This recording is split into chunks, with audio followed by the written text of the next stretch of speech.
Konnichiwa दोस्तों, भारत में government दो टाइप से डिवाइडेड है। पहली है सेंट्रल गवर्नमेंट और दूसरी होती है स्टेट गवर्नमेंट। सेंट्रल गवर्नमेंट के हेड होते हैं प्राइम मिनिस्टर और स्टेट गवर्नमेंट के हेड होते हैं चीफ मिनिस्टर। तो सवाल ये उठता है कि जब इतनी बड़ी पोजीशन पर ये लोग होते हैं तो इनके पास क्या क्या पावर्स और क्या क्या ड्यूटीज रहती हैं, और क्या फिर ये अपनी पावर्स और ड्यूटीज को निभाते भी हैं या फिर अपने पार्लियामेंट में बैठकर एक दूसरे की रोस्टिंग ही करते रहते हैं, जिससे कि उनका नाम पूरे मीडिया में बार बार जगह पूरे भारत में आए। अब जिन लोगों को नहीं पता है पीएम की पावर्स और ड्यूटीज क्या क्या होती हैं, तो हमारी पहली वाली वीडियो देख लीजिए, उसमें हमने आपको अच्छे से एक्सप्लेन किया है कि पीएम की पावर्स और ड्यूटीज होती क्या क्या हैं। अब इस वीडियो में हम जानेंगे सीएम की पावर्स और ड्यूटीज होती क्या क्या हैं और कितने रेस्ट्रिक्टेड रहते हैं वो पीएम से। उससे पहले आप इस वीडियो को लाइक जरूर कर दें फॉर यूट्यूब एल्गोरिथम। दोस्तों, इंडियन कॉन्स्टिट्यूशन में चीफ मिनिस्टर के अपॉइंटमेंट या फिर इलेक्शंस के लिए कोई स्पेशल प्रोसेस नहीं होता है, लेकिन आर्टिकल 164 के अकॉर्डिंग गवर्नर के थ्रू अपॉइंट किया जाता है। जैसे प्रेसिडेंट एक कंट्री का हेड होता है, सेम वैसे ही एक गवर्नर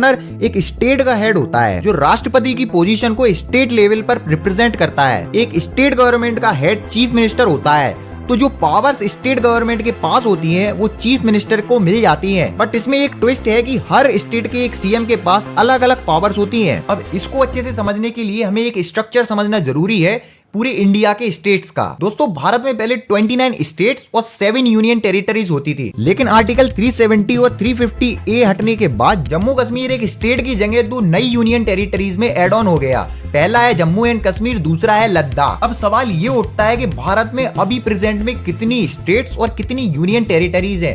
तो मैं आपको बता दूं, अभी भारत में फिलहाल 28 स्टेट्स और 9 यूनियन टेरिटरीज हैं, जिनमें से 3 स्टेट के सिर्फ सीएम है। पहली है दिल्ली, दूसरी है पुडुचेरी और तीसरी है जम्मू एंड कश्मीर। अब इन तीनों टेरिटरीज के सीएम्स के पास बहुत लिमिटेड पावर्स अलॉट होती हैं as compare to other states and union territories chief minister. अब इन सीएम्स के पास police, land, public order etcetera से रिलेटेड इनको पावर्स नहीं मिलती है। ये सेंट्रल गवर्नमेंट के थ्रू कंट्रोल किए जाते हैं, यानी पीएम के द्वारा। अब दोस्तों, अगर आप ये बेसिक सी चीजें समझ गए हैं तो अब हम जानते हैं सीएम की पावर्स और ड्यूटीज क्या क्या होती है। सीएम के पास executive powers, legislative powers, appointment powers और कुछ अदर पावर्स भी होती हैं। सबसे पहले एग्जीक्यूटिव पावर्स को समझते हैं। सेंट्रल गवर्नमेंट की तरह इसमें भी 3 ऑर्गन्स होते हैं, लेजिस्लेटिव, एग्जीक्यूटिव, जुडिशरी, और इधर भी काउंसिल ऑफ मिनिस्टर्स होता है जो एग्जीक्यूटिव में सबसे टॉप पर आते हैं। अब एक सीएम काउंसिल ऑफ मिनिस्टर्स की हेड होते हैं और कॉन्स्टिट्यूशन के अकॉर्डिंग एक काउंसिल ऑफ मिनिस्टर्स की अपॉइंटमेंट उस स्टेट के गवर्नर द्वारा अपॉइंट की जाती है, लेकिन गवर्नर सिर्फ उसको ही अपॉइंट कर सकता है जिसको सीएम रिकमेंड करे।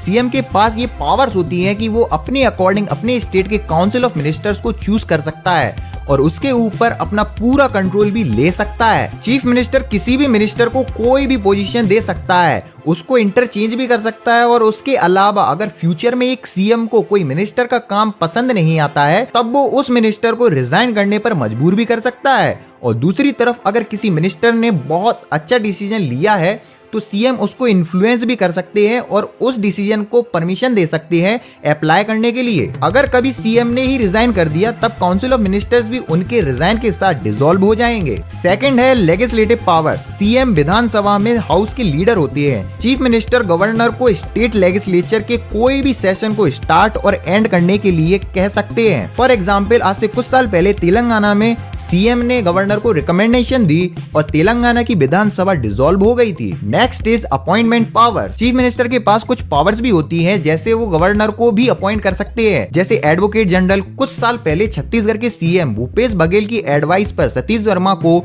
The new advocate general of the state बना दिया था। वहीं दूसरी तरफ chairman and members of state public service commission में 2017 से 18 के पास तमिलनाडु के सीएम के पलमन स्वामी के एडवाइस पर रिटायर्ड आईएएस ऑफिसर डॉक्टर के अरुल मोसी को चेयरमैन अपॉइंट किया गया था। और सेम ऐसे ही स्टेट इलेक्शन कमिश्नर में हरियाणा में सीएम मनोहर लाल खट्टर की एडवाइस पर retired IAS officer doctor Dalip Singh को हरियाणा का चीफ कमिश्नर अपॉइंट किया गया था। इसके अलावा सीएम के पास कुछ और भी पावर्स होती हैं। Chief minister state planning board के चेयरमैन होते हैं। Door step delivery of public services भी रहती है। इंटर स्टेट काउंसिल सर्विस की पावर भी होती है। नेशनल काउंसिल सर्विस और बहुत सारी पावर पावर्स भी होती हैं। अब ये तो बात हो गई उनकी पावर्स की, लेकिन दूसरी तरफ अब हम बात करते हैं उनकी ड्यूटीज की, जो कि बहुत ही इंपॉर्टेंट चीज है एक चीफ मिनिस्टर के लिए। चीफ मिनिस्टर स्टेट गवर्नमेंट के चीफ स्पोक्स पर्सन होते हैं। इमरजेंसी के time chief minister political level पर क्राइसिस मैनेजर के भी चीफ होते हैं, और लीडर ऑफ स्टेट होने के नाते सीएम तरह तरह के लोगों से भी मिलते हैं और उनकी प्रॉब्लम्स को भी सुनते हैं। और लोगों की प्रॉब्लम्स अगर बहुत ज्यादा हो जाती हैं,